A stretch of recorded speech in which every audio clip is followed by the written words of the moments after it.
시간과 더불어서 사람을 비롯한 세상의 모든 것들을 각각의 마지막에 세상에서 중단 없이 달려갑니다. 알파와 오메가이신 하나님 안에서 모든 것이 하나로 완성되는 순간을 우리는 기다립니다.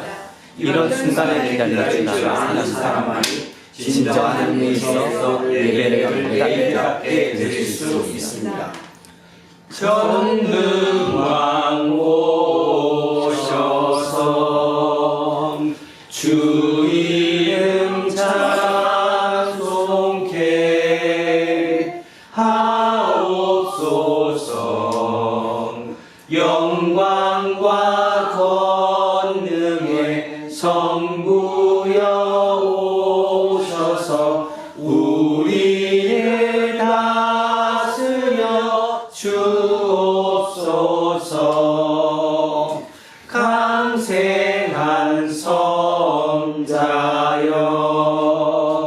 오셔서 기도를 들으소서. 택하신 백성들 복 내려 주시고 거룩한 마음을 주옵소서. 위로의 주 성령 오셔서 큰 증거 주옵소서. 전능한 주시여 갓사람 망에서 떠나지 마시고 계십소서.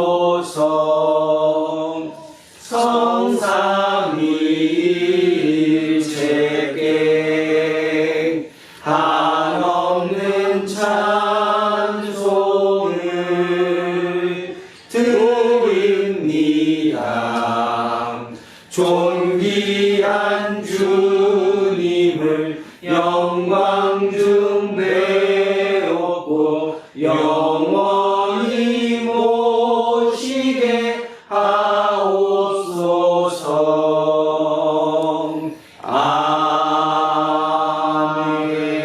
아멘.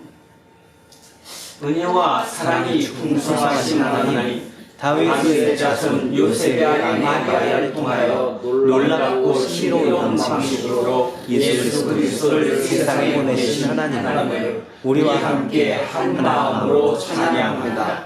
말씀이 진실이 되어 우리 가운데 거하시며 우리가 그의 영광을 보니 아버지의 독생자의 영광이요 은혜와 진리가 충만하다. 이 사실보다 더 크고 놀라운 일이 어디 있으며 이 사실 이외에 우리가 귀를 기울여야 할 복음이 어디 있겠습니까? 우리 앞에 있는 현실이 혼란스럽고 어둡다 해도 세상을 만민을 구원하실 예수 그리스도가 오셨기에 세상은 생명의 빛으로 가득하게 되었다는 사실을 믿습니다. 대림절의 평화와 기쁨과 희망을 잃지 않도록 우리를 이끌어 주십시오. 평화의 왕이신 예수 그리스도의 이름으로 기도합니다. 아멘. 생명의 주인이신 하나님, 우리는 하나님의 자비가 아니면 죄와 죽음의 세력에서 벗어날 수 없습니다.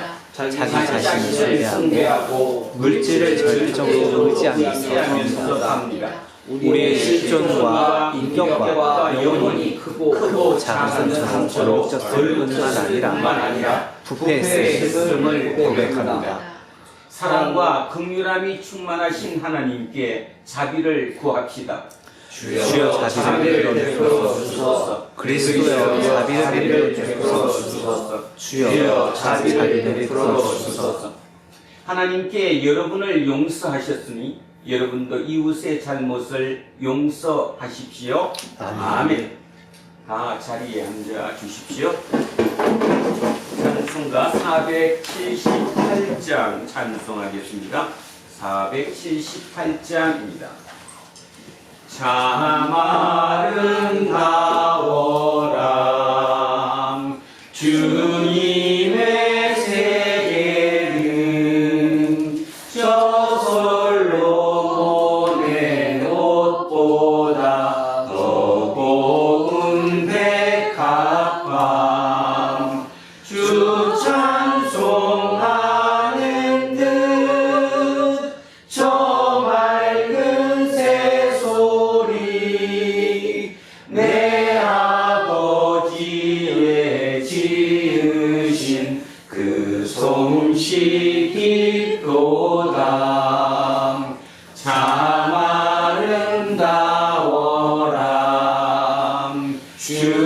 주님의 세계는 저 아침 해와 저녁물 밤하늘 빛난 별 망망한 바다와 늘 푸른 봉우리 다 주 하나님 영광을 잘 드러내도다. 참 아름다워라 주님의 세계는 저 산에 부는 바람과 잔잔한 시냇물 그 소리 가운데 주 성성 들리니 주 하나님의 큰 뜻을 나 알 듯하도다.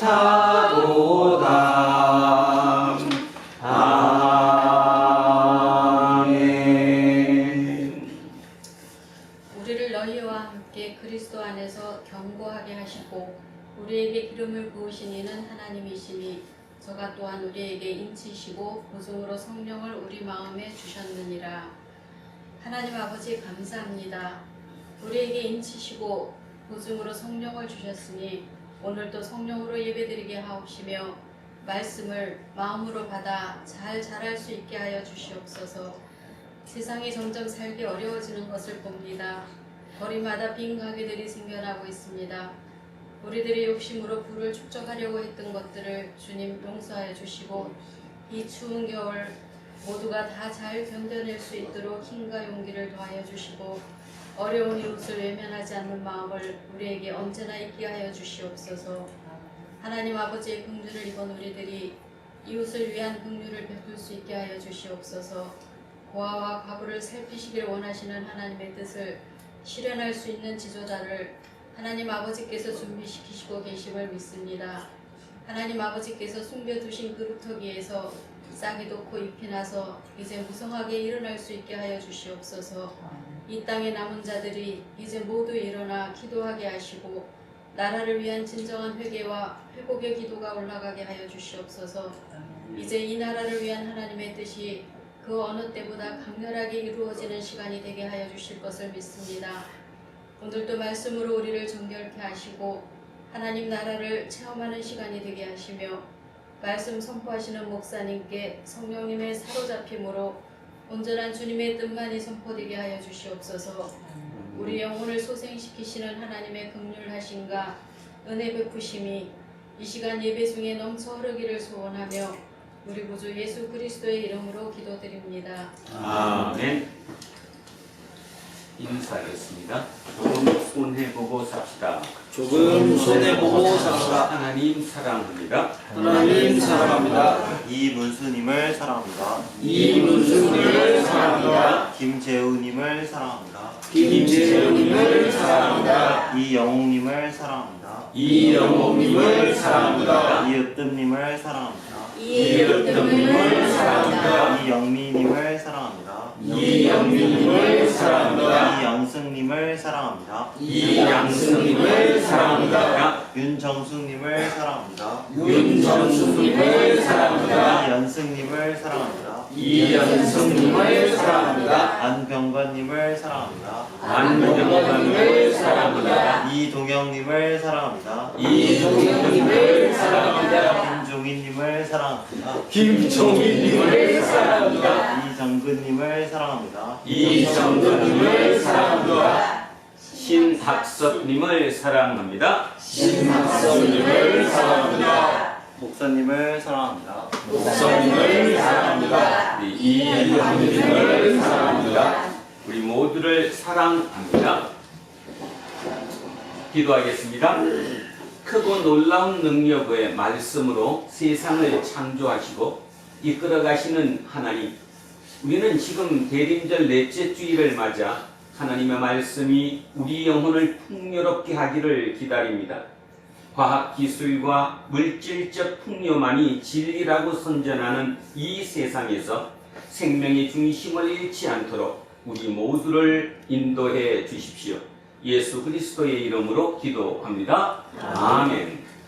자, 첫째 말씀 미가서로 갑니다. 구약성서 1294쪽입니다.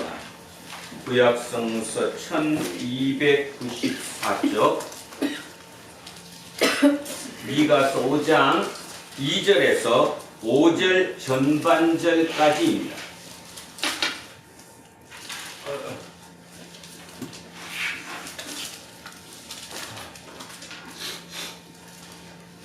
자, 1294쪽 미가서 5장 2절에서 5절 전반절까지.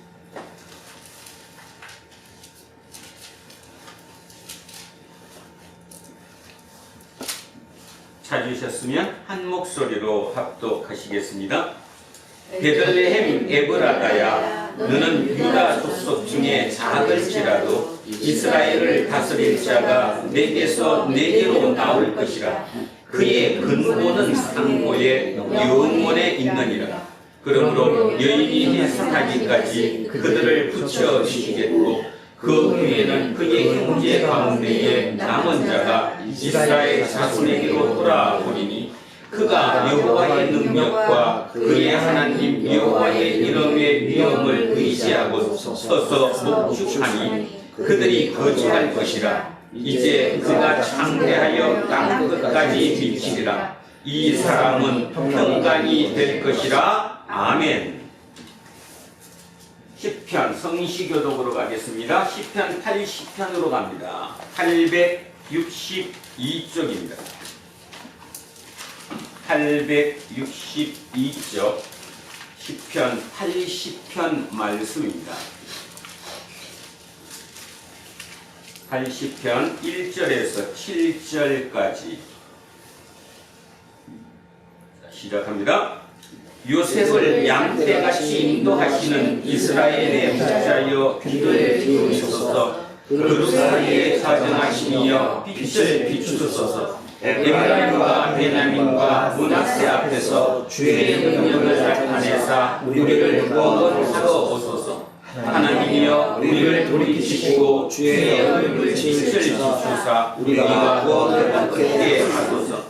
만군의 하나님 여호와여, 주의 백성의 기도에 대하여 어느 때까지 도하시리이까. 주께서 그들에게 눈물의 양식을 먹이시며 많은 눈물을 마시게 하셨나이다. 우리를 우리 이웃에게 다툼거리가 되게 하시니 우리 원수들이 서로 비웃나이다. 만군의 하나님이여 우리를 회복하여 주시고 주의 얼굴에 방패를 비추사 우리가 구원을 얻게 하소서. 아멘. 둘째 말씀 갑니다. 둘째 말씀 히브리서입니다. 신약성서 362쪽입니다. 신약성서 362쪽 히브리서 10장 5절에서 10절까지 말씀입니다. 362쪽 히브리서 10장 5절에서 10절까지 말씀 찾으셨으면 같이 시작합니다. 그러므로 주께서 세상에 임하실 때에 이르시되 하나님이 제사와 예물을 원하지 아니하시고 오직 나를 위하여 한 몸을 예비하셨도다. 번제와 속죄제는 기뻐하지 아니하시나니 이에 내가 말하기를 하나님이여 보시옵소서. 두루마리책에 나를 가르쳐 기록된 것과 같이 하나님의 뜻을 행하러 왔나이다 하셨느니라. 위에 말씀하시기를 주께서는 제사와 예물과 번제와 속죄제는 원하지도 아니하고 기뻐하지도 아니하신다 하셨고, 이는 다 율법을 따라 드리는 것이라. 그 위에 말씀하시기를 보시옵소서. 내가 하나님의 뜻을 행하러 왔나이다 하셨으니 그 첫째 것을 빼앗김은 둘째 것을 세우려 하심이라. 이 뜻을 따라 예수 그리스도의 몸을 한 번에 드리심으로 말미암아 우리가 거룩함을 얻었노라. 아멘. 셋째 말씀 누가복음으로 갑니다. 87쪽입니다. 앞쪽으로 넘기셔서 87쪽 누가복음 1장 39절에서 45절까지 말씀입니다. 87쪽 누가복음 1장 39절에서 45절 말씀 시작합니다. 이때에 마리아가 일어나 빨리 산골로 가서 유대 한 동네에 이르러 사가랴의 집에 들어가 엘리사벳에게 문안하니 엘리사벳이 마리아가 문안함을 들으매 아이가 북중에서 뛰노는지라 엘리사벳이 성령의 충만함을 받아 큰 소리로 불러 이르되 여자 중에 내가 복이 있으며 내 태중에 아이도 복이 있도다.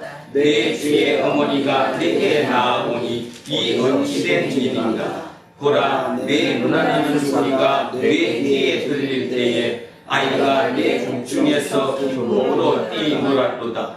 주께서 하신 말씀이 반드시 이루어지리라고 믿은 그 여자에게 복이 있도다. 아멘. 오늘 주신 말씀입니다. 요한복음 1장 29절에서 34절 말씀입니다. 요한복음 1장 29절에서 34절 천천히 머릿속에 생각하시며 자 오늘 주신 말씀 같이 합독하십니다. 이튿날 요한이 예수께서 자기에게 나아오심을 보고 이르되 보라 세상 상태를 지고 가는 하나님의 어린 양이로다. 내가 전에 말하기를 내 뒤에 오는 사람이 있는데 나보다 앞선 것은 그가 나보다 먼저 계시리라 하는 것이 이 사람을 가리킴이라. 나도 그를 알지 못하였으나 내가 와서 물로 세례를 베푸는 것은 그를 이스라엘에 나타내려 함이라 하니라. 요한이 또 증언하여 이르되 내가 봄에 성령이 비둘기같이 하늘로서 내려와서 그의 위에 머물렀더라. 나도 그를 알지 못하였으나 나를 보내어 물로 세례를 베풀라 하신 그이가 나에게 말씀하시되 성령이 내려서 누구 위에든지 머무는 것을 보거든 그가 곧 성령으로 세례를 베푸는 이인 줄 알라 하셨기에 내가 보고 그가 하나님의 아들이심을 증언하였노라 하니라. 아멘. 오늘은 이분이다 확실하다라는 제목으로 하나님의 말씀의 은혜를 나누고자 합니다. 이분이다 확실하다. 오늘도 굉장히 중요합니다. 요한복음을 지금 1장을 하고 있는데요. 요한복음을 하면서 하나님 말씀이 어디까지 들어갔느냐, 또 기독교가 일반 종교와 무슨 차이가 있느냐를 깊이 새길 수 있는 저와 여러분이 되었으면 참으로 좋겠습니다.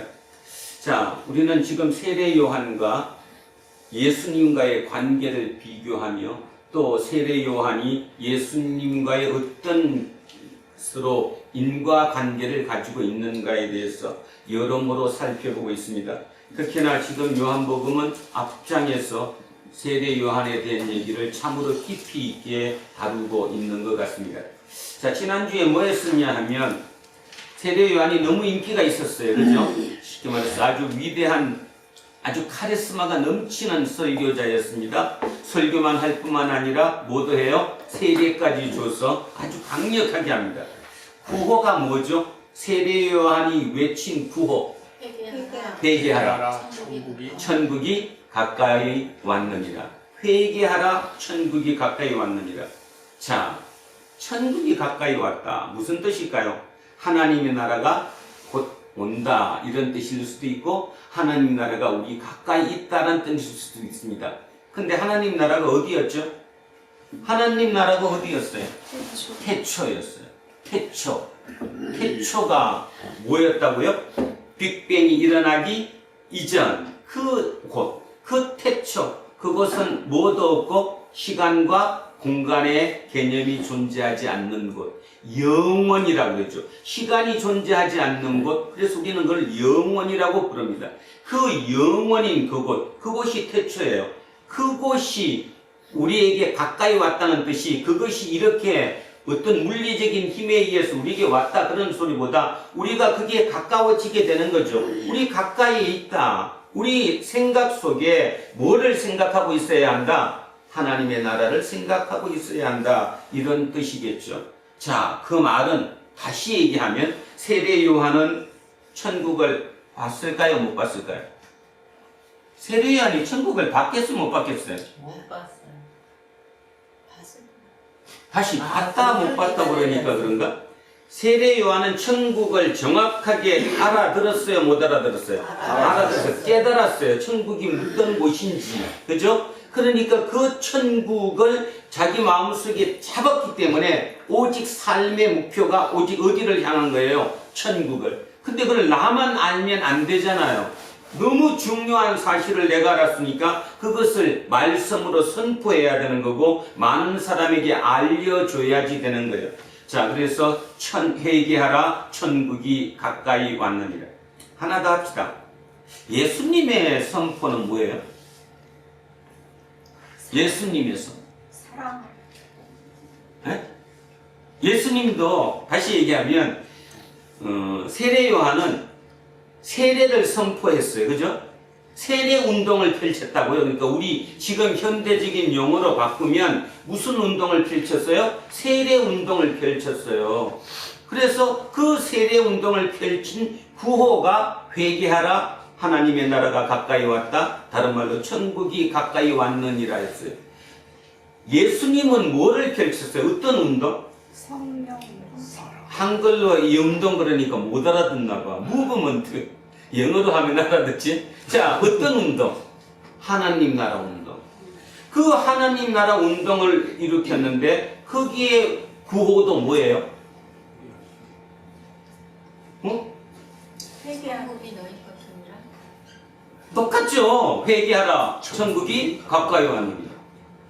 자, 누구의 구호와 세례 요한의 구호와 예수님의 구호가 같았어요. 그런데 실제적으로 내용은 같았어요? 안 같았어요?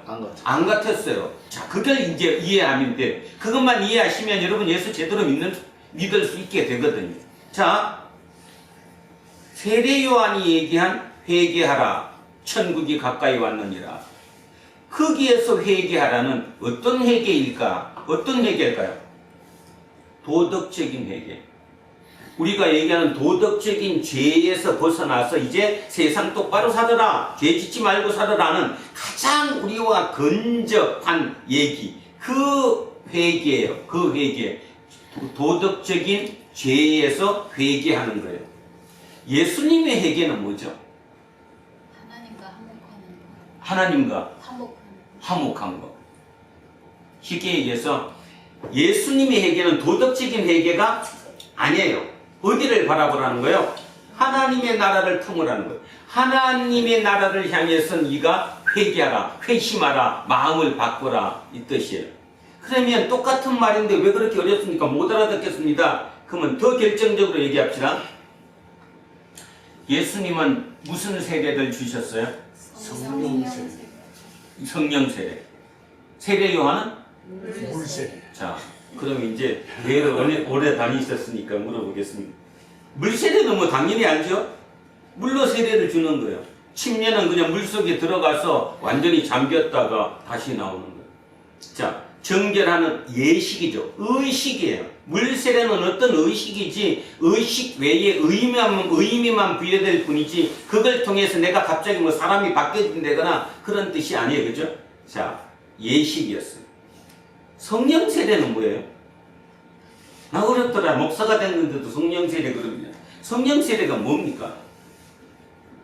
물 세례는 알아들었어요. 금방 물에다가 집어넣었다 나오는 게 물 세례예요. 성령 세례는?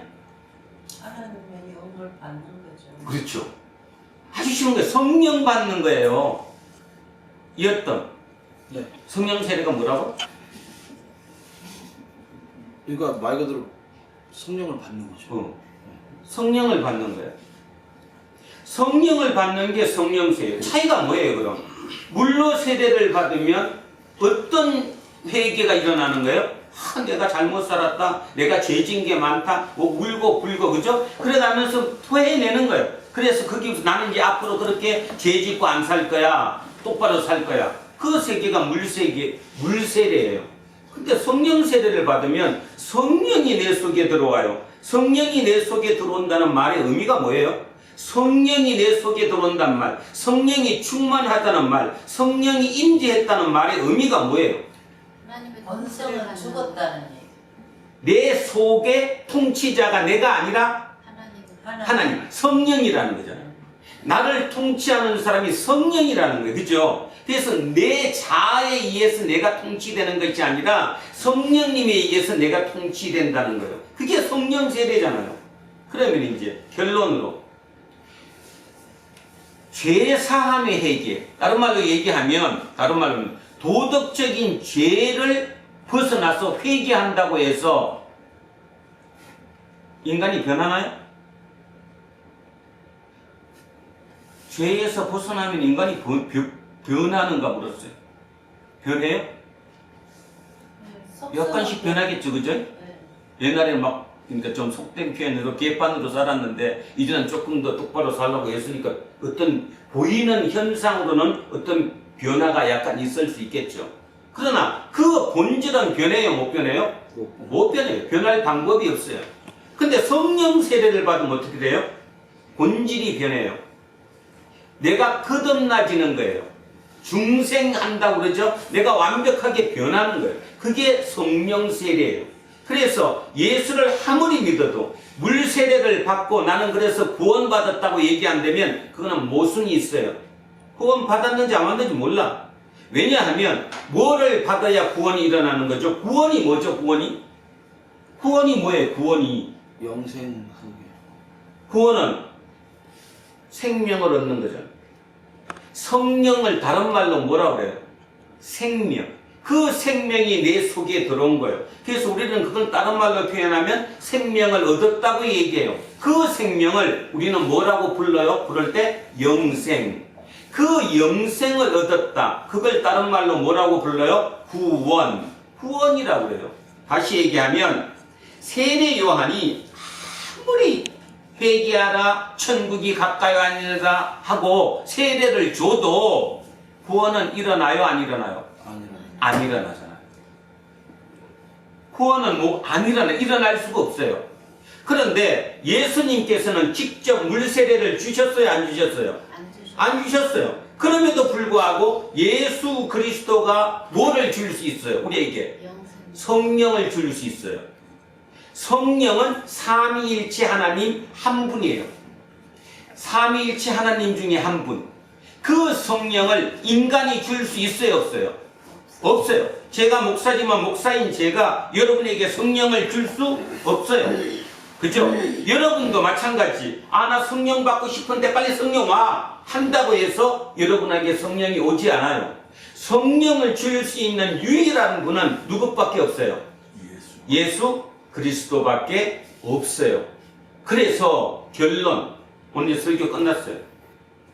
세례 요한이 그렇게 열심히 요단강에서 광야에서 회개하라 천국이 가까이 왔느니라 그렇게 부르짖었어요.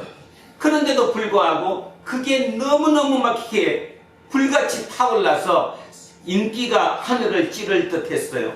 문제가 있을 것 같아서 어디에서? 예루살렘 공의회에 의해서 파견했어요.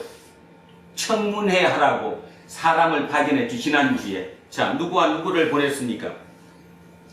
지난주에 우리 했잖아. 누구와 누구를 세례 요한한테 보냈어요. 가서 알아보라고.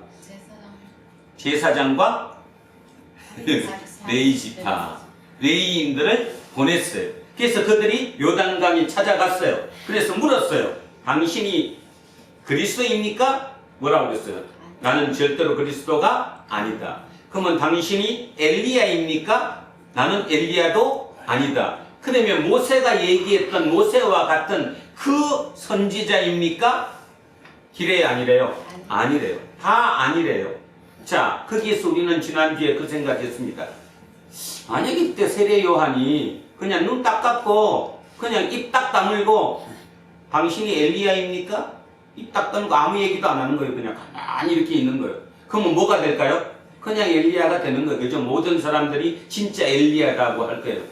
그렇게 해서 자기를 스타를 만들 수 있는, 자기를 확장시킬 수 있는 충분한 기회가 있었음에도 불구하고 세례 요한은 그 길을 택하지 않았어요. 그래서 끝까지 나는 모른다. 그리고 뭐라고 얘기했죠? 나는 광야에서 외치는 자의 뭐일 뿐이다? 소리일 뿐이다. 광야에서 외치는 자의 소리일 뿐이다. 나는 그런 존재이다. 그래서 내 뒤에 오실 그분, 다른 말로 메시아, 그분에게 신들매를, 신발끈을 풀기조차도 하지 못한 그런 비천한 아주 낮은 자이다, 이렇게 얘기를 했잖아요.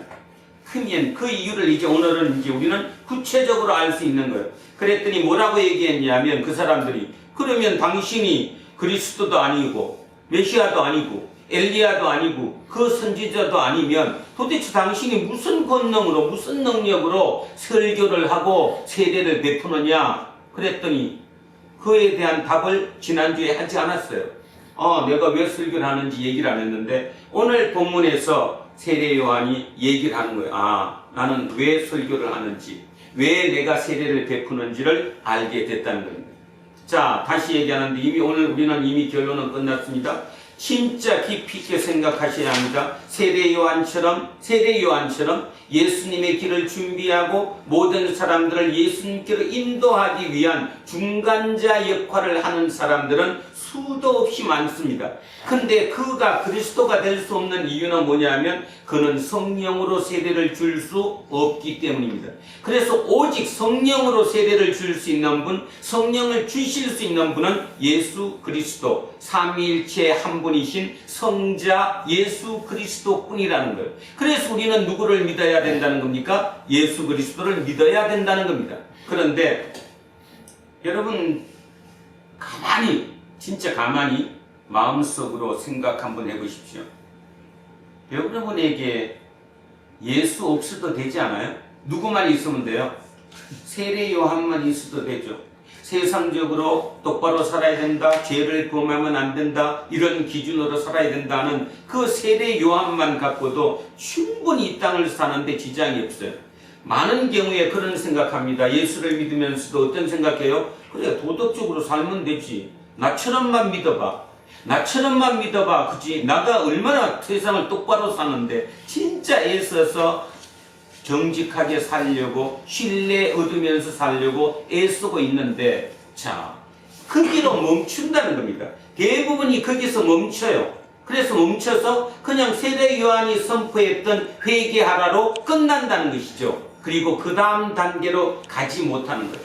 세례 요한은 왜 지금 마음이 안타까운가 하면 자기는 뭐를 줄 수가 없어요. 사람의 근본을 바꿀 수 있는, 진짜 거듭나게 할 수 있는 세례를 내가 줄 수 없는데, 세례를 줄 수 있는 분은 오직 한 분, 그분밖에 안 계시는데 그분은 아직 사람들이 알아요, 몰라요? 사람들이 그분을 아직 알아요, 몰라요? 몰라요. 그러니까 내가 할 일은 누군가 하면 사람들에게 세례를 줄 수 있는, 성령을 줄 수 있는, 성령 세례를 줄 수 있는 그분을 내가 이분이라고 알려주는 것, 그것이 내 역할이고 내 몫이라는 겁니다. 그래서 오늘 설교 제목이에요. 확실하게 오늘 얘기를 하는 거예요. 자, 바로 누구다? 이분이다. 확실하다. 바로 이분이 그리스도다. 이분이 성령으로 세례를 줄 수 있다. 자, 그분을 오늘 한번 따라가 보겠습니다. 자, 어제 청문회가 끝났습니다. 어제 청문회가 어떻게 끝났냐 하면 당신이 그리스도냐? 아니다. 엘리야냐? 아니다. 그러면 그 선지자냐? 아니다. 그럼 도대체 당신이 누구냐? 근데 왜 세례를 주고 있느냐? 자, 거기까지 나왔습니다. 그랬더니 그 이튿날, 자, 이튿날입니다. 이튿날 요한이 예수께서 자기에게 나오심을 보고 이르되 보라, 세상 죄를 지고 가는 하나님의 어린 양이로다. 이튿날 요한이 예수께서 자기에게 나오심을 보고 이르되 보라 세상 죄를 지고 가는 하나님의 어린 양이로다. 여기서 이런 질문 한번 해보겠습니다. 세례 요한은 메시아가 자기 뒤에 온다는 사실을 알고 있어요, 없어요? 지금 그거 들어가지고 계시죠. 알고 있어요. 자기 역할이 뭐예요? 그분을 세상에 드러내는 거예요. 그죠? 그 메시아를 세상 사람들이 알 수 있게끔 드러내는 거. 그래서 자기가 지금 세례를 베풀고 설교를 하고 있는 거예요. 그런데 그러면 뭐라고 대답했는지 이렇게 나오면 이렇게 되는 거예요. 요한이 바로 이분이 누구다? 메시아다. 그럼 끝나는 거 아니에요? 근데 왜 이렇게 할까요? 왜 이렇게 보라 세상 죄를 지고 가는 하나님의 어린 양이로다. 메시아라고 안 했어요 지금. 한 단계를 더 겹쳤죠. 아니 쉽게 얘기하면 지금 중요한 거는 메시아니까. 안 집사님 그거 좀 꺼주실래요? 다 자요.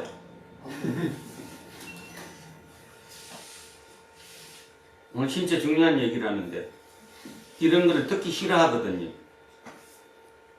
여러분 그 생각 한번 해보셨어요?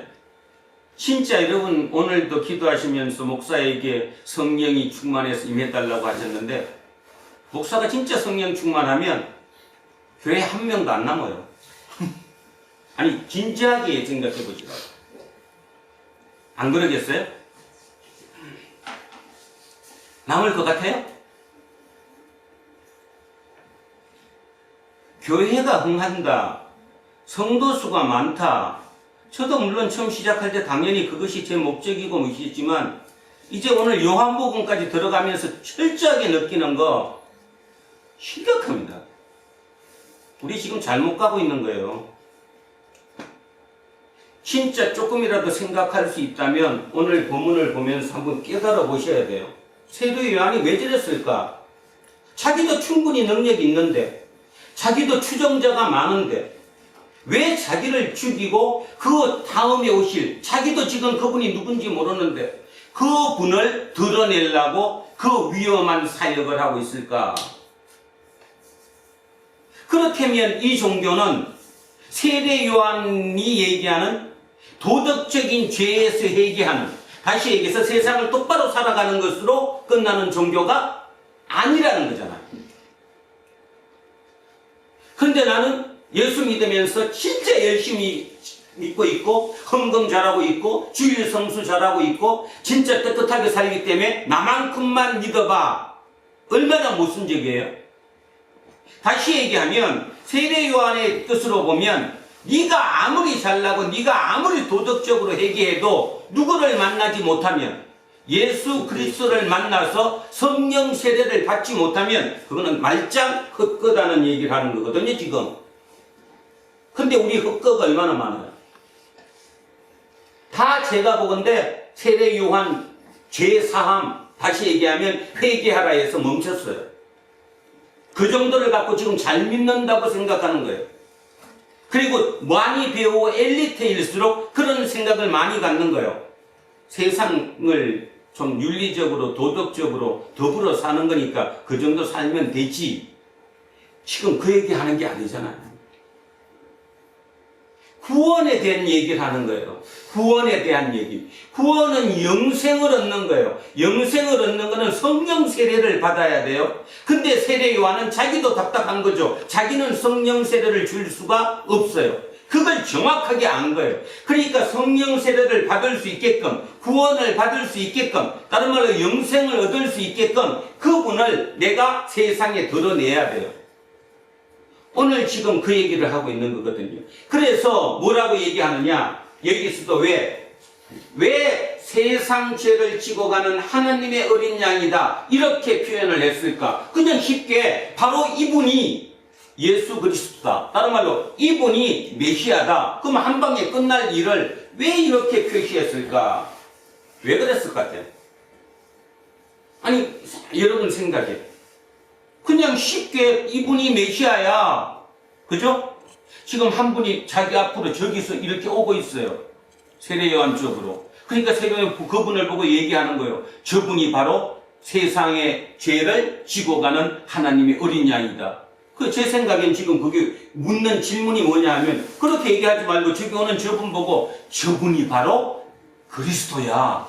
저분이 바로 메시아야. 한 방에 끝나면 모든 초점이 절로 몰릴 거 아니에요. 그냥 게임 끝난 거잖아요. 자기 역할이 끝난 거잖아요. 근데 왜 이렇게 표현을 했을까? 왜 세상 죄를 지고 가는 하나님의 어린 양?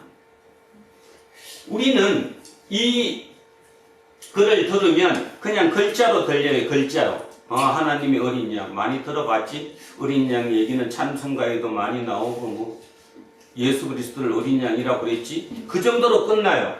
그런데 2000년 전 이 얘기를 듣는 그 청중들은 이걸 어떻게 들었을까요? 그 청중들.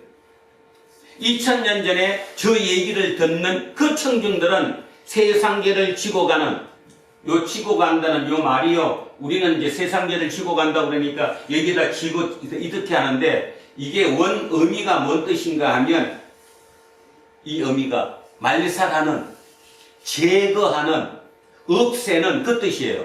그러니까 세상의 죄를 없애시는, 세상의 죄를 말살하는, 세상의 죄를 제거하는 이 뜻입니다. 제거하는 하나님의 어린 양, 이 얘기를 그들은 듣고 어떤 느낌이었을까? 어떻게 받아들였을까? 우리랑은 정확하게 틀리게 받아들였어요. 우리는 뭐 어린 양이니까 예수님 그냥 바로 받아들여요. 뭐 거기에 뭐 받아들이고 말고도 없어요. 근데 그 시대를 살았던 그 사람들은 세례요 안에 저 오시는 저분을 보고 저분이 세상 죄를 없애시는 또는 세상 죄를 말살하는, 세상 죄를 제거하는 하나님의 어린 양이다. 그 얘기를 들으면서 그들은 어떤 생각이 딱 들었을까? 바로 유월절 어린 양이 생각이 났겠죠. 어릴 때 태어나자마자 부모님한테 끊임없이 매년마다 줄기차게 귀에 뭐가 앉을 정도로, 딱지가 앉을 정도로 들었던 얘기, 유월절 어린 양. 자, 그 얘기 잠깐만 한번 다시 해보겠습니다. 이집트의 포로로 잡혔습니다. 이집트에서 노예 생활을 하던 그들을 어떻게 했어요? 다 데리고 이제 탈출하기로 한 거죠. 그 리더가 누구였습니까? 그 리더가 누구였어요? 모세. 자, 모세가 파라오에게, 왕에게, 자, 우리 가게 해달라. 안 됐죠? 그래서 재앙을 내렸어요. 첫 번째, 두 번째, 세 번째, 네 번째, 다섯 번째, 여섯 번째, 일곱, 여덟, 아홉 번째. 그리고 마지막, 10번째 마지막 재앙을 내립니다. 안 들으니까. 한 번 해갖고 그들이 말을 안 들으니까 마지막 재앙, 10번째 재앙이 뭐 내리는 거죠? 장자를 죽이는 거. 모든 인간의 장남, 제일 먼저 태어난 그 장자를 죽이는 것. 그 다음에 모든 짐승이나 가축들의 첫 새끼, 맨 처음 놓은 그 새끼를 싹 죽여버리는 그 재앙을 10번째로 내렸습니다. 그런데 만약에 그 재앙을 이집트에 내려버리면 누구의 장남도 죽어요? 이집트인들의 장남만 죽는 것이 아니라 누구도? 유대민족, 히브리인들의 장남도 죽어요, 안 죽어요? 죽어요. 그러니까 하나님께서 뭐라고 했어요? 하나님께서 당신들 자녀 안 죽게 하기 위해서는 양 중에 어린 양, 이쁘고 잘난 흠이 없는 그 양을 묶어놔라. 따로 떼놔라 이 말이죠. 그래서 그 양을 따로 잡아놨어요. 며칠 동안 놔두라고 했죠? 4일 동안 묶어 놓으라고 얘기했어요. 그러면 4일 동안이니까 그 중에 3일이 지나고 나면 마지막 날 잡아야 돼, 안 잡아야 돼요? 잡아야 돼요. 그래서 그거를 잡아가지고 그 피를 문설주와 임방에 바르면 뭐 하겠다? 저승사자라 그러면 안 되지. 하늘의 천사가 내려와서 그들을 없앨 때, 장자를 다 죽일 때 그 집은, 그 문지방에, 그저 문설주에 피가 묻어있는 그 집은 패스오버, 영어로 패스오버, 뭐 하겠다? 넘어가겠다, 건너가겠다. 거기는 패스오버 하겠다. 그거를 패스오버를 한문으로 쓰면 뭐예요? 유월. 여러분은 맨날 6월절이니까 5월달, 다음달 6월달 생각했지? 자, 유월이 영어로 패스 오버, 건너 넘어가겠다라는 거예요. 그러면 살아요, 안 살아요? 살아요. 자, 여기서 잠깐. 만약에 우리가 그 시대에 돌아가서 한번 해보면 우리 집에도 이제 하나님의 명령에 따라 자, 우리가 탈출해야 되는데 이 이집트의 파라오가 허락을 하지 않으니까 마지막 10번째 재앙을 내렸어요. 그래서 우리 집도 살아남기 위해서 이제 어린 양 중에 아주 흠이 없는 예쁜 양을 잡으려고 이제 예비시켜 놨어요. 자, 우리 아들이 물어보는 거예요. 아빠, 저 양은 왜 저렇게 묶어 놨어요? 그랬더니 얘기해 주는 거죠. 아버지가 아들에게. 하나님께서 우리를 보내주시기 위해서 6월절 어린 양을 하나님께 바치는 거야. 다시 얘기하면 바로 너 때문에 저 양을 잡는 거야. 네가 죽어야 되는데 너를 죽일 수 없으니까 저 양을 대신 죽이고 너를 살리는 거야. 그 꼬마가 울었겠어요? 안 울었겠어요? 눈물이 줄줄 흘렀겠죠. 그죠? 아, 나라는 사람이 죽어야 되는데 그 죽는 대신에 저 양, 저 이쁜 어린 양이 대신 죽었구나. 평생을 그 마음으로 살았을 거예요. 나는 지금 대신 사는 거예요. 내가 죽어야 되는 건데 패스 오버 했어요. 어린 양이 대신 죽었기 때문에.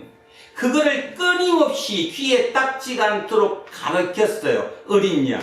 바로 이 어린 양이죠. 하나님의 어린 양이라는 이 얘기를 들으면서 그들은 어떤 생각을 가졌냐 하면 패스오버, 6월절의 어린 양을 생각했습니다. 자, 그러면 누구의 뜻이, 세례 요한의 뜻이 전달됐을까요? 안 됐을까요? 됐죠.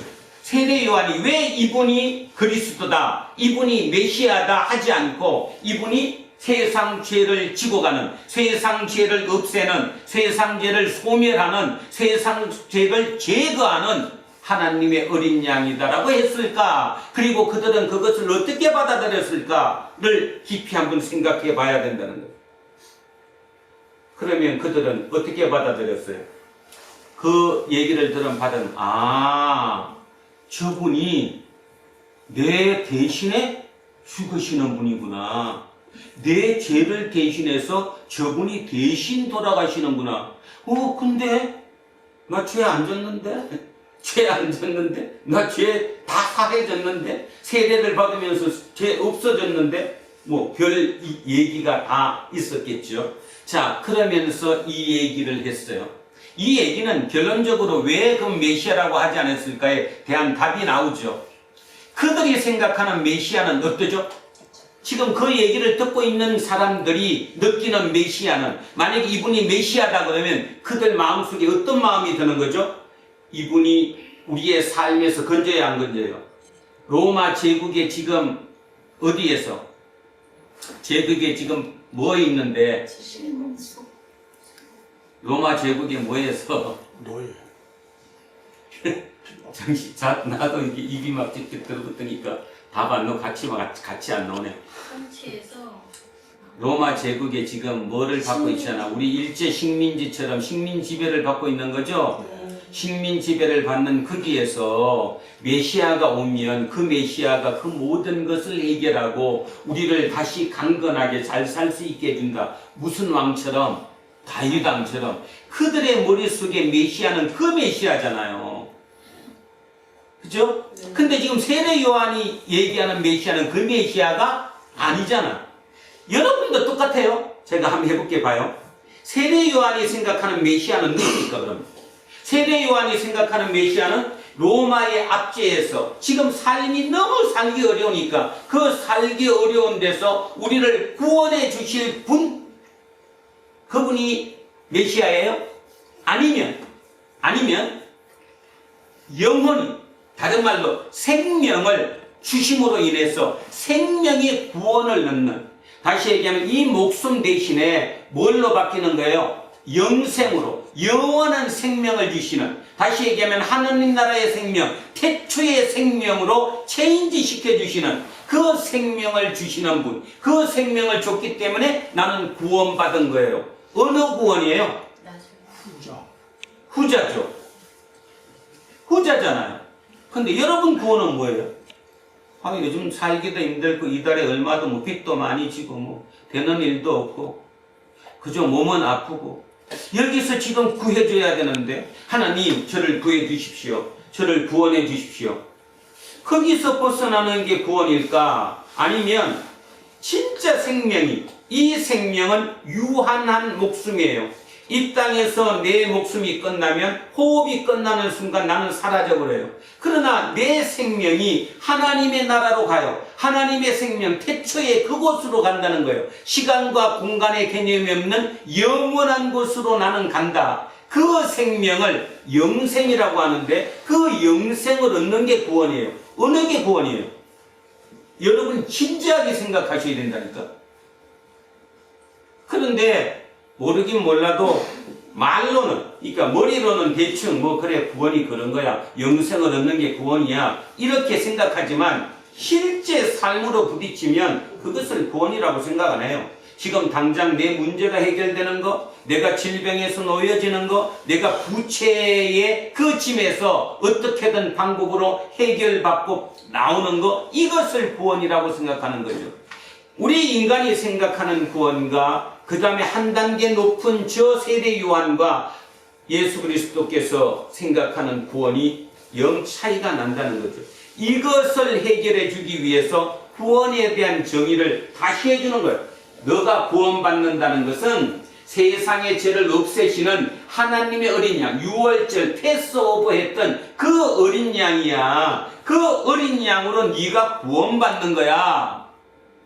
이 얘기를 지금 하고 있는 거예요. 그런데 이 얘기를 듣기를 싫어해요. 뭐 그런 얘기를 하고요. 피상적인 그 얘기를. 실제적인 얘기도 아닌데 그게 나하고 뭔 상관이 있어? 많습니다. 많을 정도가 아니라 제가 볼 때는 대부분 그런 생각을 가지고 삽니다. 소수의 진짜 몇 명들을 제외한.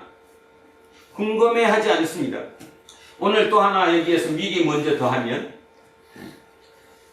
31절 한번 잘 거예요. 31절. 자, 나도 내가 누구죠? 세례 요한도 그를 알지 못했어요. 그가 누구죠? 메시아. 나도 그를 알지 못했어요. 자, 33절. 나도 그를 알지 못했어요.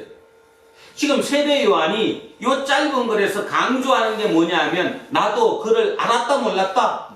자, 그럼 잠깐 오늘 우리 누가복음 아까 누가복음 읽었어요. 기억? 안 읽었나?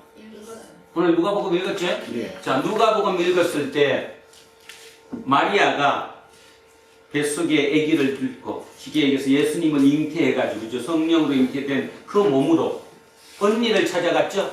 네. 여러분도 그러잖아. 여러분도 결혼을 해서 임신하고 그러면 꼭 가까운 언니나 아니면 친정 집에를 한 번쯤 가봐야 되듯이 자, 언니를 찾아갔어요. 그 언니가 누구예요? 엘리사벳. 형부 이름은 뭐예요? 그럼 형부 이름? 형부 이름 사가랴. 언니 이름은 엘리사벳. 그 언니가 나이가 많아요, 안 많아요? 많아요. 그러면 결혼을 하고 어쨌든 임신을 했어요. 성령으로 임신을 했던. 자, 임신한 상태에서 찾아간 대상이 큰 언니예요. 그럼 가까운 사이예요? 먼 사이예요? 네? 가까운 사이예요. 그래서 어떤 학자들은 친자매다 하는 학자들도 있고 아니다. 친자매는 요한의 엄마만 친자매지 진짜 친자매는 아닐 거다. 아마 사촌간이일 거다. 뭐 이렇게 얘기해요. 보통 그래서 우리는 그 원문대로 풀이하면 친족이라고 그러죠. 친족. 친척이 아니라 친족. 그러니까 가까운. 그래서 보통 뭐 이거를 친자매로 믿든 아니면 사촌간이라고 믿든 중요한 건 그게 우리가 중요한 게 아니니까 우리가 중요한 것은 뭔가 하면 마리아와 엘리사벳이 자매다. 굉장히 가까운 사이다. 그런데 엘리사벳과 마리아가 비슷한 시기에 같이 임신을 했어요. 자, 언니가 큰 언니가 6개월 빠르긴 했지만 비슷한 시기에 같이 임신을 했단 말입니다. 그랬다면 그 애들이 나이가 비슷했어요? 안 했어요? 비슷해요. 그러면 1년에 한 번이면 한 번이라도 아니면 1, 2년에 한 번이라도 이 성장 과정에서 둘이는 만났을까요? 안 만났을까요? 만났을 거예요. 안 만났을 수는 없어요. 무조건 어떤 형태로든 한 번은 만났어요. 뭔 말인가 하면 세례 요한과 누구가? 예수가 만났다 안 만났다? 만났다. 그러면 세례 요한이 내가 그를 몰랐다고 그러면 안 되잖아요. 그죠? 그럼 이 얘기가 뭔 얘기예요? 그가 메시아인 것을 몰랐다. 그렇죠.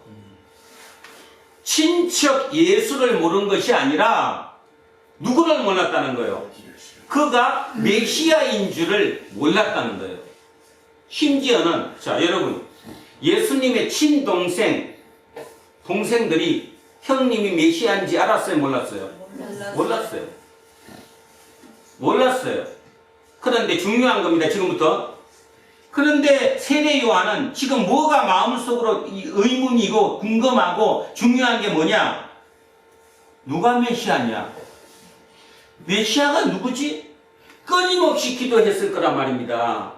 하나님, 여호와 하나님, 도대체 메시아가 누굽니까? 그 메시아를 볼 수 있게 해주십시오. 그랬더니 뭐라고 기도했어요?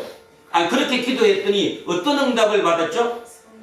그냥 날마다 네가 지금 사역하는 목적 자체가 그 메시아를 세상에 드러내는 게 네 사역의 목적이야. 그러니까 날마다 눈 크게 뜨고 너한테 세례 받으러 오는 사람 유심히 쳐다봐.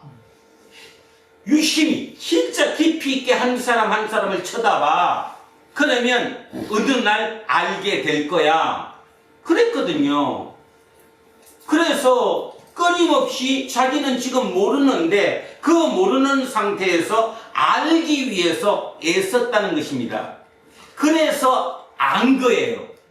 그걸 보고 우리말로 쓰면 뭐라고 해요? 깨우침이라고 해요. 깨달음이라고 해요. 깨달아진 거예요. 근데 여러분 세상에 일상의 삶, 우리의 일상의 삶에서 어떤 모르는 게 있으면 불편해요, 안 불편해요? 불편해요. 그래서 그거를 불편을 해소하기 위해서 알라고 애써요, 안 써요? 애써요. 그죠? 그런데 궁극적인 거, 뭐 유식한 말 뗍시다 그러면 하나님에 대해서는 몰라요. 불편해요, 안 불편해요? 안 불편해. 그럼요. 전혀 안 불편해요. 왜 이렇게 아는 게 더 불편할 수도 있어요. 그래서 깨우침으로 못 가는 거예요. 소수인 누군가는 그게 불편해요. 하나님이 누구지? 도대체 메시아가 어떤 형태로 어느 분이 메시아지? 하나님을 믿는다는 게 뭐지? 성령님이 지금 나와 함께 하신다는데 내 삶에 지금 어떻게 개입하고 있지? 그게 궁금해요. 알고 싶어요. 끊임없이 걸러 들어가는 거예요. 그래서 그들은 체험을 해요. 신비 체험이 됐든 어떤 형태의 체험이 됐든 알아요. 깨달아가요. 그것이 신앙생활이에요. 특히 기독교의 신앙생활. 또 한 번 제가 말씀드리는데 기독교는 진짜 종교는 아닌 것 같아요. 통상 얘기하는 우리의 종교, 절대자의 힘을 빌려서 내 삶을 조금 더 풍족하게 하는 그런 종교는 아니에요. 진짜 아니에요. 그거였다면 다른 종교와 하든 아무런 차이가 없어요. 기독교는 구원의 종교예요. 그 구원이 무엇인지 깊이 있게 생각해야 돼요. 그 구원은 내 생명을 다시 얻는 거예요. 다시 얘기하면 태초에 그 생명으로 내가 다시 돌아갈 수 있는 그 생명을 얻어야 되는 거예요. 그 생명을 얻기 위해서는 그 태초에 함께 하셨던 삼위일체 하나님이 나한테 오셔야 돼요. 오셔야 된다. 그래서 삼위일체 하나님 중에 누가 오시는 거예요? 성령님이 내게 임하시는 거예요. 그 성령님이 내게 임하신 게 생명을 얻게 되는 거예요. 그래서 그게 구원인 거예요. 그 구원이 절실하게 이거 내가 진짜 구원받았구나. 그 구원이 내 모든 것의 최종적인 것이구나. 끝이구나. 그게 해결된다면 나머지는 다 시시해요. 시시하다니까. 시시해서 그렇게 죽을 등 살 등 안 살아요. 그렇게 살 이유가 없는데. 근데 여러분 삶을 돌아보시라고. 왜 그렇게 죽을 등 살고 살아요? 진짜 죽을 것 같아서? 진짜 죽으면 더 좋지 뭐. 농담으로 듣잖아. 피상적으로 듣잖아. 진실로 듣지 않잖아요. 안 들리잖아. 이유는 막혔기 때문에. 마음이 막혔기 때문에. 생각이 막혔기 때문에. 바로 세례 요한은 그 얘기하는 거예요. 그 막힌 이유가 뭐냐? 죄 때문이라는 거예요. 그 죄 때문에 막혔기 때문에 네가 일상에서 짓는 그 죄에서 회개함으로 인해서 그 막힌 문이 열린다는 거예요. 그 문이 열리면, 마음의 문이 열리면 누가 보인다? 예수님이 보이는 거예요. 자기는 그 준비를 시키는 거예요. 이렇게 설교해도 좋잖아. 다시 얘기해서 제가 목사로서 교회를 성장시키고 부흥시키고 한 사람 한 사람 가정마다 잘되게 하고 그건 나중 문제예요. 나중 문제. 최우선의 문제는 진짜 오늘 이 본문을 세례 요한의 그 간절한 마음을 우리가 진짜 안 되면 진짜 중요한 게 우선이 뭔지를 깨우쳐야 되는 거예요. 이게 해결되고 나면 나머지는 다 후차적으로 따라와요. 선과 후가 바뀌면 그건 게임 끝이에요. 바로 그 얘기를 지금 하고 있는 겁니다. 몰랐어요. 그런데 세례 요한은 끝없이 고민하고 끝없이 묵상하고 끝없이 기도하면서 드디어 모름에서 알무로 바뀌었어요. 자, 어떻게 알게 되었느냐? 미리 먼저 보겠습니다. 33절입니다. 나도 그를 알지 못하였으나 나를 보내어 물로 세례를 베풀라 하신 이분이 누굽니까? 하나님. 나를 보내어 너는 물로 세례를 베풀어 이렇게 얘기했던 그 하신 그분 하나님이 나에게 말씀하시되 성령이 내려서 누구 위에든지 머무는 것을 보거든 바로 그 성령이 머문 그가 곧 성령으로 세례를 베푸는 이인 줄 알라. 성령으로 세례를 베푸는 이가 누구예요? 메시아, 그리스도. 그리스도 외에는 성령으로 세례를 줄 수가 없으니까 알라. 내가 보고 그가 하나님의 아들이심을 증언하였노라니라. 드디어 확실하다는 거예요. 내가 그분을 봤다는 거예요. 그분이 바로 누구예요? 예수. 어느 날 예수께서 오셔갖고 세례를 줬죠. 세례를 줬는데 여기는 안 나오는데 마태복음이나 누가복음 같은 데 보면 성령이 비둘기같이 내려왔다라고 표현하죠. 그러니까 어떤 사람들은 비둘기가 막 떠갖고 그 위에 놀았나 보다. 그 뜻이 아니에요. 어떤 신비한 생각하지 못했던 어떤 능력이 그게 임한 거예요. 그게 누구 눈에 보였어요? 세례 요한의 눈에는 보였어요. 세례 요한은 눈이 열려있는 사람이니까. 우리는 안 보여요. 다 보이는 게 아니니까. 지금 여기 몇 명 안 되지만 같이 설교를 듣고 있죠.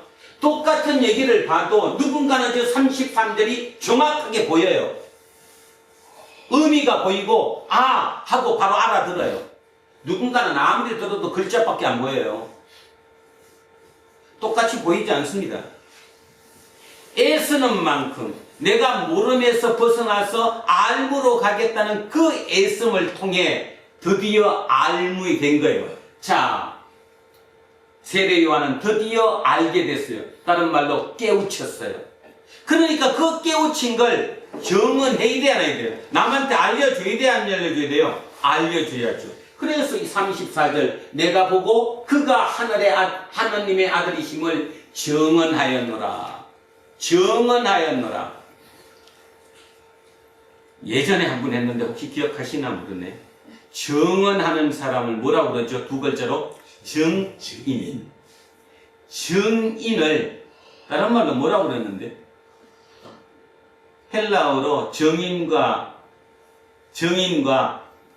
같은 뜻이 있는데 뭐예요?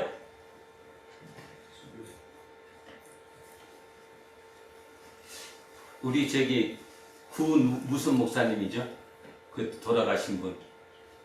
일제시대 때 그 했다는 분 누구예요? 맨날 순교하신 분. 조기철. 주기철 목사님. 그죠? 순교자예요. 정인과 순교자가 같은 단어라고. 그러니까 다시 얘기하면 내가 보고 그가 하나님의 아들이심을 증언한 이 세대 요한이 정인이에요. 이 정인이 된다는 말은 다른 말로 순교자가 된다는 말이에요. 그 말의 의미가 뭐예요? 쉬운 얘기라는 거예요? 어려운 얘기라는 거예요? 어렵다는 거예요. 순교자의 마음이 돼야 정인이 될 수 있는 거예요. 정언할 수 있는 거예요. 그 과정을 거쳐서 우리는 몇 절만 읽었지만 실제로 그 몇 절 읽은 그 과정이 세례 요한 입장에서는 순교자의 마음으로 그 길을 간 거예요. 근데 결론, 세례 요한도 순교 당했어요? 안 당했어요? 세례 요한도 결국 순교를 당했어요. 그죠? 세상의 일에 휘말려서 결국 자기의 옳음을 증거하다가 보니까 순교를 당했어요. 자, 똑같은 얘기를 하는 것입니다. 그런데 우리는 지금 어떤 입장이냐 하면, 다시 얘기하면 우리는 세상의 일, 세상에 살아가면서 내 모르는 것에 대해서는 불편하고 답답함을 느끼니까 어떻게든 그거를 알라고 애를 쓰는데 반해서 궁극적인 하나님에 대한 모름은 신경도 안 써요. 신경도 안 쓴다니까요. 그거 뭐 알면 뭐하냐는 생각한다니까요. 근데 깊이 생각해 보십시오. 진짜 중요한 게 어느 겁니까? 이 땅에 100년도 못 사는 이 땅의 그 삶을 조금 더 편하게 사는 것, 그것이 목적입니까? 아니면 그 삶을 이어가야 할 영생을 얻는 것이 우선입니까? 어느 게 우선입니까? 심각하게 마음속으로 한번 생각해 보시기 바랍니다. 우리는 세상에 속아서 살아요. 세상이 진리라고 생각하는 그것을 진리라고 느끼면서 살고 있어요. 특히 과학과 지금 이렇게 발달하는 와중에, 여러분, 과학이 발달한 거 300년도 채 안 됐어요. 제대로 발달한 거는 100년도 채 안 됐어요. 그동안 인간은 기고만장해졌어요. 과학이 모든 걸 다 해결하는 것처럼 착각하고 있다는 것입니다. 그런데 그 과학이 너무 발달해서 이제 AI까지 만들어냈어요. 그것도 인간의 능력과 더 뛰어난, 그저 인간의 능력보다 초월하는 초거대 AI를 지금 만들어내고 있다라는 거죠. 그런 시대에, 바로 그런 시대에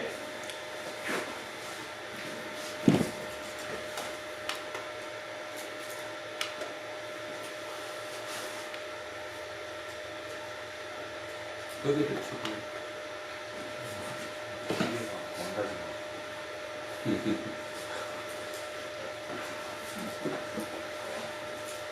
기계가 망가졌대? 저 컴퓨터는 이상해서.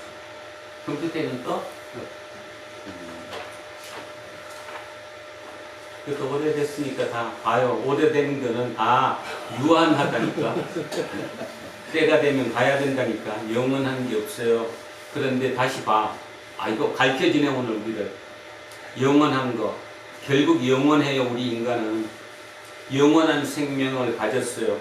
그 영원한 곳에서 이 땅으로, 무한한 곳에서 유한한 곳으로 왔어요.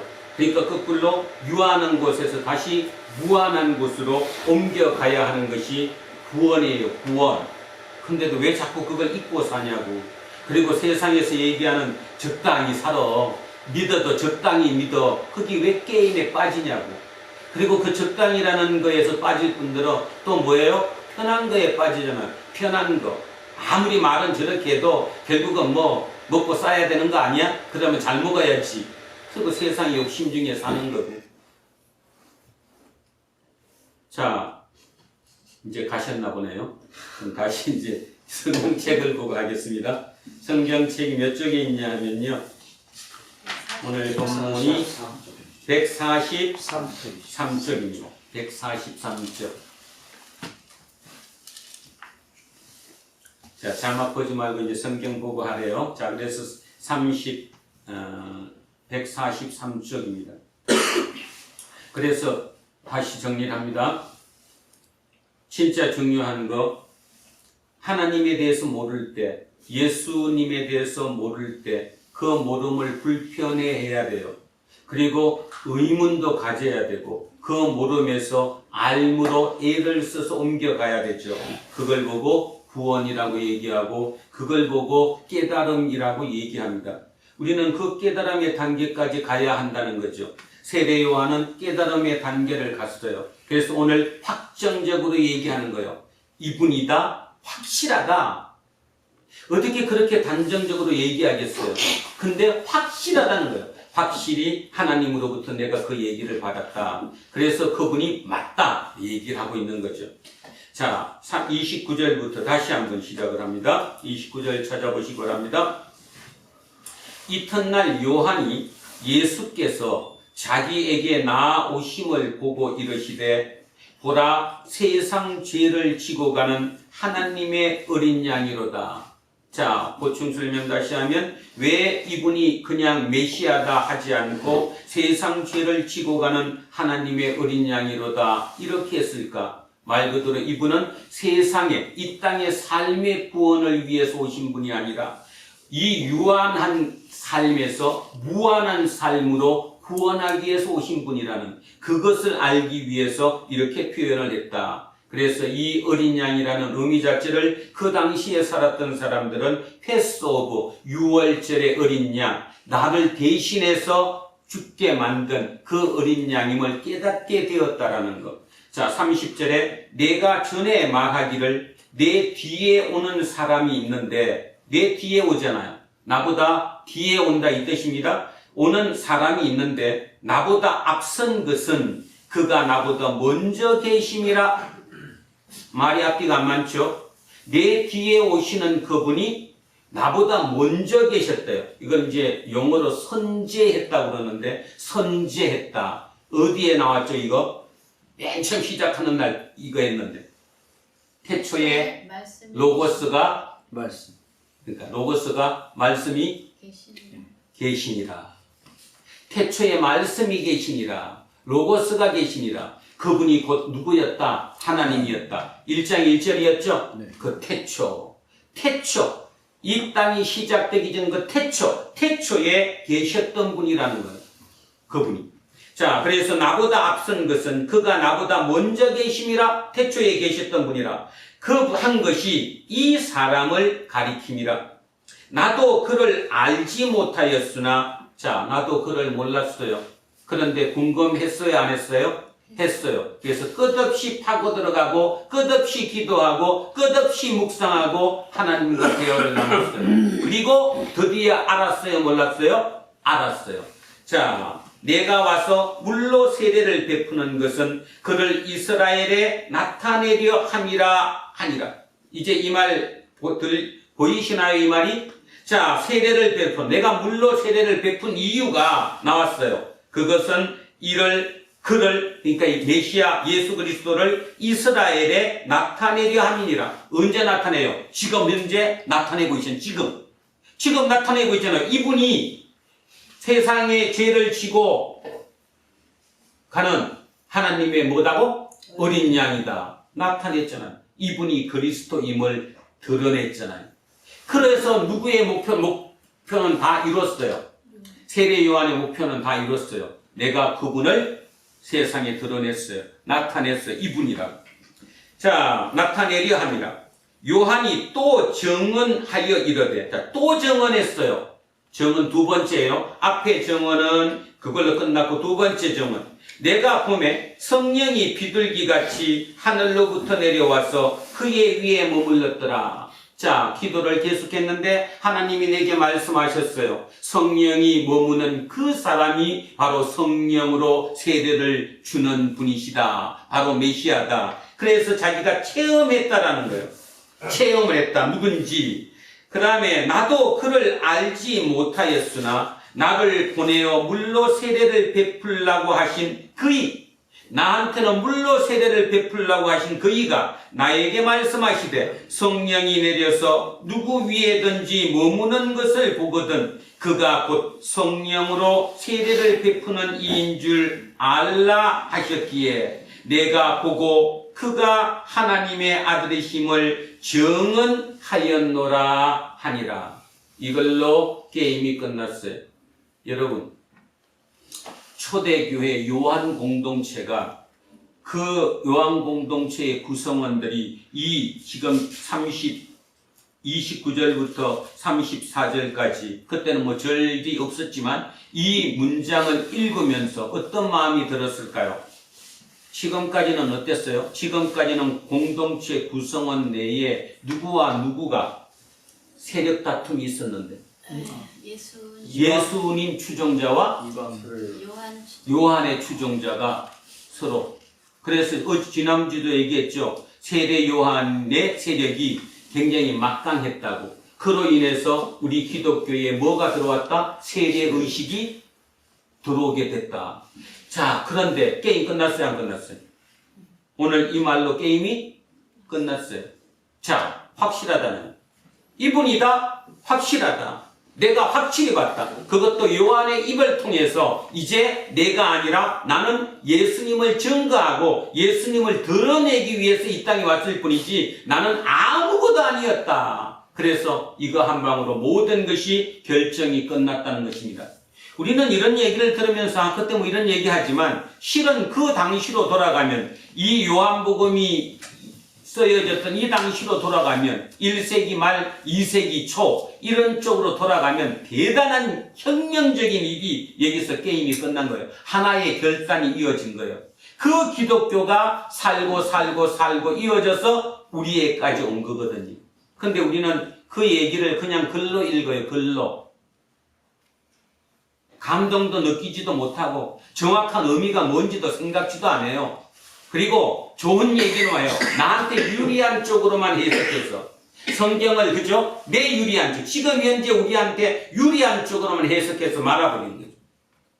자, 오늘 굉장히 중요한 얘기였습니다. 자, 첫째 알아야 될 것, 물세례와 성령세례를 정확하게 알아야 된다. 자, 세례 요한은 하나님으로부터 뭐를 주라고 명령을 받았다? 물세례.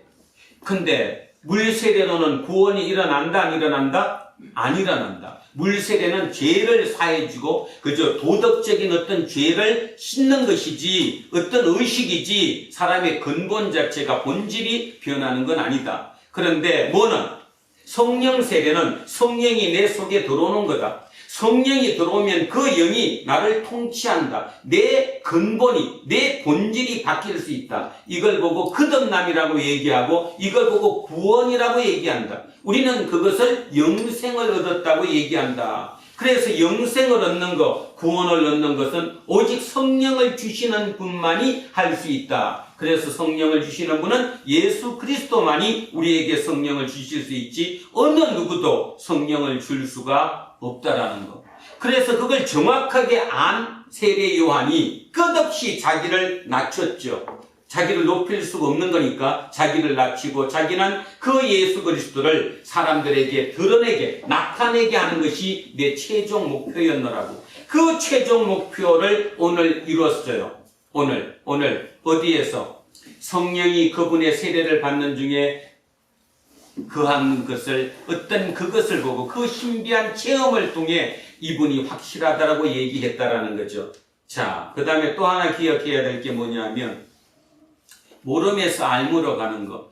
실제로 진짜 중요한 것은 일상생활의 모름은 불편해서 알라고 애를 쓰는데 궁극적인 모름에 대해서는 신경조차도 쓰지 않는다. 근데 진짜 영생이 뭐다, 기독교에서 얘기하는 구원이 뭐다가 진짜 알아듣는다면 우리의 궁금은 진짜 궁극적인 그 모름에서 알무로 가야 하는 것이 가장 우선이다.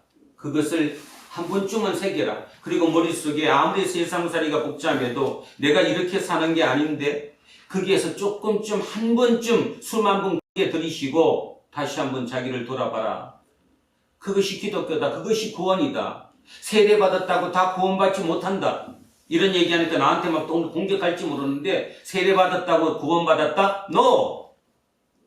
절대로 못 받았다. 성령 세례가 들어와야 된다. 성령 세례가 들어온다는 말은 예수 그리스도를 믿는다는 뜻이다. 그 예수 그리스도가 내게 성령을 주셨을 때, 성령이 내 속에서 나를 통치할 때, 내 속에 성령의 임재함을 내가 체험할 때, 그때서야 비로소 내가 구원을 받았다. 그래서 구원을 받은 사람들은, 성령이 들어온 사람들은 태초를 안다. 하나님의 나라를 안다. 영생이 무엇인지 안다. 그걸 깨닫게 해주시니까, 그래서 그거를 통해서 온전한 구원에 이르는 것이다. 그것이 바로 기독교다. 이 기독교가 2000년을 이어왔다. 그런데 지금 대부분 흐지부지 자기 편한 대로 매너리즘에 빠지지 않았나 생각이 돼. 모두가 아니겠죠. 그 중에 꽤 많은 사람들이 진정한 구원을 향해 그 구원의 영역에 들어가기 위해 애쓰고 있겠지만, 또 한 부류의 사람들은 그냥 좋은 게 좋은 거고 세상에 잘 먹고 잘 살기 위해서 예수를 믿는 거지, 여기에 빠져있는 그들에게 무엇인가 기대로 한번 줄 수 있는 그런 기회가 지금 2024년 이 시기가 아닌가라고 생각됩니다. 새롭게 과학이 발달하고 AI가 나오고 인간을 능가하는 어떤 그런 생각이 존재하는 그곳에서 우리가 돌이켜야 한다라는 거죠. 며칠 전에 신문 봤는데 그 천주교의 고해성사하는 로봇이 AI가 나왔다며요. 사람보다 더 좋대요. 고해성사하면 더 잘 얘기해주고 대화를 해주면 더 답도 더 잘해주고.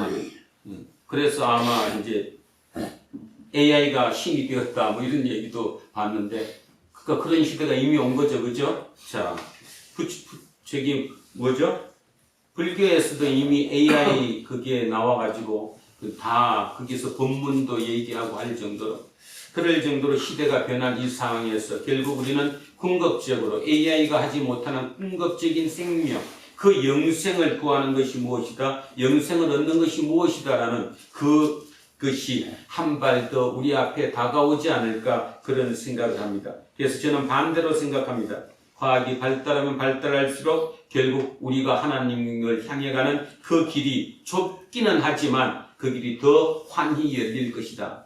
그래서 정신을 차린 소수의 누군가는 그 길을 찾을 수 있겠지만, 아직도 세상에 휩쓸려 사는 그들은 영원히 눈을 뜨지 못하고 보지 못할지도 모르겠다는 그 생각. 그런 면에서 저와 여러분은 정언자가 되어야 합니다. 오늘 세례 요한처럼 그런 핍박 속에서도, 그저 그런 상황 속에서도 결국 예수를 정언해야지만이 될 수밖에 없는 그 이유를 우리도 알았다면, 저와 여러분 모두 삶 속에서 예수를 정언할 수 있는 저와 여러분 될 수 있기를 주의 이름으로 축원드립니다. 자, 오늘은 그냥 같이 책에 있는 걸로 보고, 자, 오늘 본문 읽고 기도하겠습니다. 자, 시작합니다. 천천히 시작합니다. 이튿날 요한이 예수께서 자기에게 나아오심을 보고 이르되, 보라, 세상 죄를 지고 가는 하나님의 어린 양이로다. 내가 전에 말하기를 내 뒤에 오는 사람이 있는데 나보다 앞선 것은 그가 나보다 먼저 계심이라 한 것이 이 사람을 가리킴이라. 나도 그를 알지 못하였으나 내가 와서 물로 세례를 베푸는 것은 그를 이스라엘에 나타내려 함이라 하니라. 요한이 또 증언하여 이르되, 내가 봄에 성령이 비둘기같이 하늘로부터 내려와서 그의 위에 머물렀더라. 나도 그를 알지 못하였으나 나를 보내어 물로 세례를 베풀라 하신 그이가 나에게 말씀하시되, 성령이 내려서 누구 위에든지 머무는 것을 보거든 그가 곧 성령으로 세례를 베푸는 이인 줄 알라 하셨기에 내가 보고 그가 하나님의 아들이심을 증언하였노라 하니라. 아멘. 살아계신 아버지 하나님, 얼마나 안타까우셨습니까? 하나님의 그 마음을 몰라주고 우리는 우리 좋은 것만 생각하며 하나님의 말씀을 나누고 있었는지 그런 생각이 문득 들어갑니다. 하나님, 하나님의 진정한 그 마음을 볼 수 있는 우리를 도와주십시오. 주님의 도움이 없이 우리 스스로는 절대로 그 길을 갈 수 없음을 이 시간 고백하오니, 하나님 함께 하셔서 우리의 마음의 문을 여시고 우리들을 친히 통치하심으로 말미암아 우리의 눈을 열어 그 모든 것을 환히 알아들을 수 있고 깨달을 수 있는 우리 공동체 모든 식구들이 되게 하옵소서. 이 조그만 교회의 소수의 공동체일지라도 우리의 눈을 통해 이 세상의 정은자가 될 수 있음을 우리는 믿사오니 우리를 통해 당신의 뜻 이 땅에 드러내시옵소서. 감사드리며 거룩하신 우리 주 예수 그리스도의 이름으로 기도합니다. 아멘.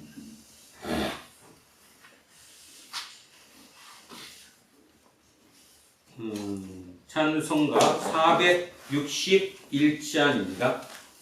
461장.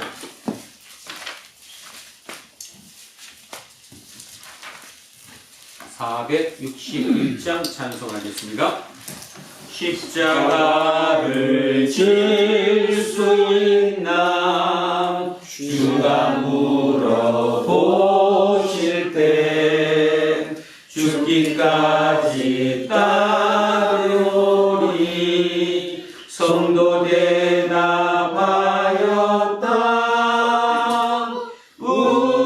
우리의 심령 주의 것이니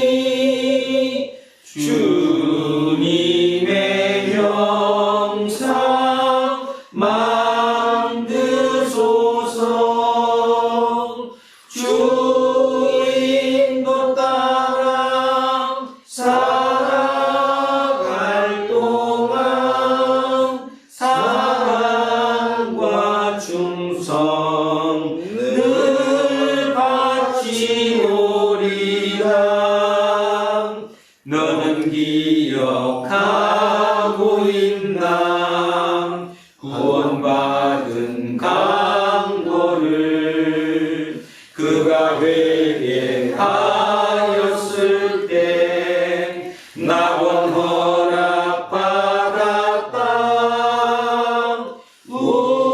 우리의 심령 주의 것이니 주님의 형상 만드소서. 주인도 따라 살아갈 동안 사랑과 충성 늘 바치오리다. 걱정거리신 어둠 그늘 너를 둘러 덮을 때 주께 내 영 맡기겠나. 최우승 믿으며 우리의 심령 주의 것이니 주님의 형상 만드소서. 주인도 따라 살아갈 동안 사랑과 충성 늘 바치오리다. 이런 일 다 할 수 있나 주가 물어보실 때 용감한 자 바울처럼 선뜻 대답하리라. 우리의 심령 주의 것이니 주님의 형상 만드소서. 주인도 따라 살아갈 동안 사랑과 충성 늘 바치오리다.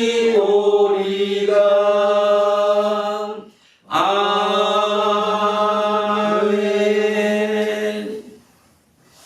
다 자리에서 일어서십시오. 사도신경으로 신앙 고백 드리겠습니다. 나는 전능하신 아버지 하나님 천지의 창조주를 믿습니다. 나는 그의 유일하신 아들 우리 주 예수 그리스도를 믿습니다. 그는 성령으로 잉태되어 동정녀 마리아에게서 나시고 본디오 빌라도에게 고난을 받아 십자가에 못 박혀 죽으시고 장사된 지 사흘 만에 죽은 자 가운데서 다시 살아나셨으며 하늘에 오르시어 전능하신 아버지 하나님 우편에 앉아 계시다가 거기로부터 살아있는 자와 죽은 자를 심판하러 오십니다. 나는 성령을 믿으며 거룩한 공교회와 성도의 교제와 죄를 용서받는 것과 몸의 부활과 영생을 믿습니다. 아멘. 50장입니다. 50장 1절 찬송 부르며 헌금 봉헌하겠습니다.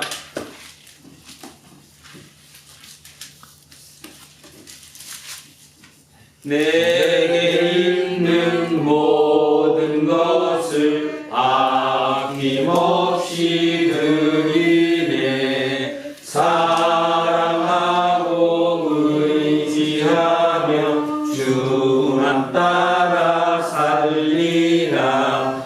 주께 드리네. 주께 드리네. 사랑하는 구주 앞에 모두 드리네. 사랑하는 주님께 모두 드립니다. 오늘도 이 예물에 우리의 온 마음을 담습니다. 당신을 향한 우리의 마음, 오직 하나님을 향한 그 마음만을 오직 이 예물에 담아 주님께 올려드리오니 우리를 긍휼히 여기시고 우리의 마음밭에 당신 친히 역사하셔서 하나님의 함께하심을 체험하는 기적의 나날로 이어지게 하옵소서. 감사드리며 거룩하신 예수 그리스도의 이름으로 기도합니다. 아멘.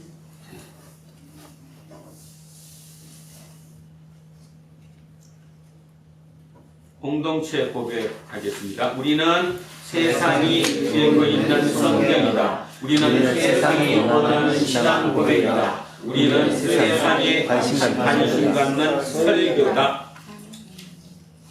주기도문으로 주기도문입니다. 하늘에 계신 우리 아버지, 이름을 거룩하게 여기며 아버지의 나라를 아버지의 땅에서도 이루어지게 하소서. 오늘 우리에게 일용할 양식을 주시고 우리가 우리에게 죄지은 자를 사하여 준 것 같이 우리 죄를 사하여 주옵시고 우리를 시험에 들게 하지 마옵시고 내게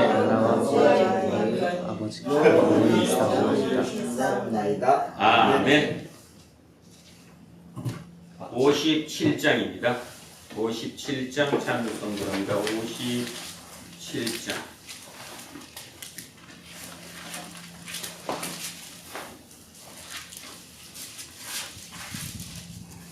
오늘 주신 말씀에 세임 얻어서 세상으로 나가서 살아갈 때에 나 혼자 힘으로 늘 부족하오니 주여 나를 도우사 승리하게 하소서. 아멘. 이제 대림절 넷째 주일의 공동 예배가 끝났습니다. 각자의 일상으로 흩어지십시오. 여러분의 일상은 하나님의 귀하고 복된 선물입니다. 그곳에서 어떤 일을 만나든지 두려워하지 않으며 더 나아가서 악을 악으로 갚지 않도록 최선을 다하십시오. 우리는 예수 그리스도를 증언하는 사람들입니다. 이제는 우리 주 예수 그리스도의 은혜와 하나님 아버지의 영원 무궁하신 사랑과 성령님께서 우리와 함께 하시고 우리를 통치하시고 우리를 이끄시니 오늘 이곳에 고개 숙인 우리 모두에게와 우리의 자녀들과 가정 위에, 일터와 사업체 위에, 그리고 이 나라 이 민족 위에 이제로부터 영원토록 함께 하시기를 간절히 축원하옵나이다. 아멘.